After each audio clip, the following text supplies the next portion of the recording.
तो आप ध्यान देंगे, शांति से बैठ जाओ, बैठ जाओ।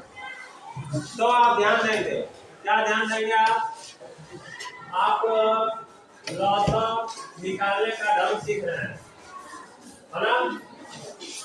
आपकी कौन सी क्लास है? 6 में आपको लौसा निकालना है ना, गणित से। तो लौसा निकालने का ढंग सीखेंगे। लौसा 2 विधियों से निकाला जाता है, एक अभाज्य गुणनखंड विधि से, एक भाग विधि से। तो आपने पहले भाग विधि से निकालना ढंग सीख लिया, और छोटे छोटे क्लासों में भी आप 3 में 4 में 5 में अक्सर करके भिन्न का जोड़ घटाना किया करके थे, तो लौसा निकाला। अब अभाज्य गुणनखंड विधि से आप लौसा निकालना ढंग सीख लीजिए। सबसे पहले क्या करते हैं, हल लिखते हैं। क्या लिखते हैं? हल। गणित के सवाल जब हल करते हैं तो उत्तर नहीं, हल लिखोगे, ठीक है ना। उसके बाद ध्यान देना, क्या करोगे, प्रत्येक संख्या का अभाज्य गुणनखंड प्राप्त करेंगे, है ना। अभाज्य का मतलब अभाज्य संख्या होना चाहिए। क्या होना चाहिए? अभाज्य संख्याओं का क्या होना चाहिए? गुणनखंड होना चाहिए। तो 16 के अभाज्य गुणनखंड प्राप्त करोगे। तो 16 का अभाज्य गुणनखंड क्या होगा? ध्यान दो, 1 नहीं होता है, 1 अभाज्य संख्या नहीं है। 2 ध्यान दो, 2 लिखे तो 2 से भाग दोगे तो कितना आएगा? 8 आएगा ना। पूरे लिख दोगे, फिर 2 से भाग दो तो 2 चौके होगा ना, 8। फिर 2 लिख दो, फिर 2 गुना के 4, फिर 2 लिख दो, 2 आगे ना। इसको मिटा दो, बस अपना दिमाग से कैलकुलेशन करने के लिए ऐसे लिखना पड़ेगा। उसी तरह आप 24 लिखेंगे, है ना। क्या लिखेंगे? 24 का अभाज्य गुणनखंड करिए तो 24 2 सम संख्या है ना, इसका इकाई क्या है? 4 है ना। तो 2 से कट जाएगा ना, तो 2 लिखेंगे, 2 एकम 2 और 2 गुना 4, 12 है ना। फिर गुणा लिखेंगे, फिर 2 छके 12, नहीं 2 लिखोगे तो 2 छके 12 होगा। फिर लिखेंगे 2, तो 2 3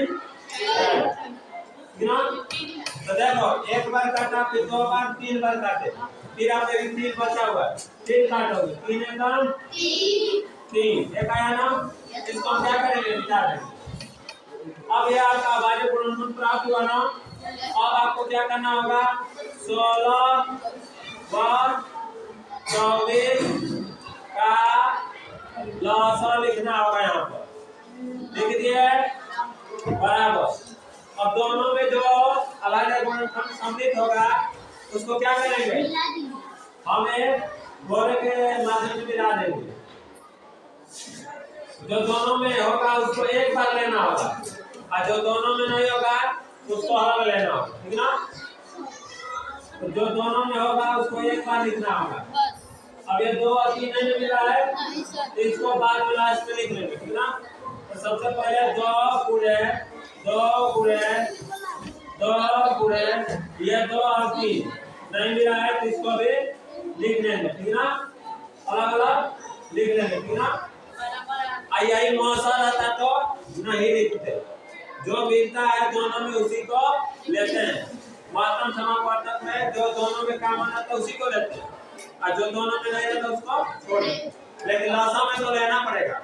लौसा में दोनों लोगे, जो दोनों में है उसको भी लोगे, और जो नहीं है उसको भी लेंगे।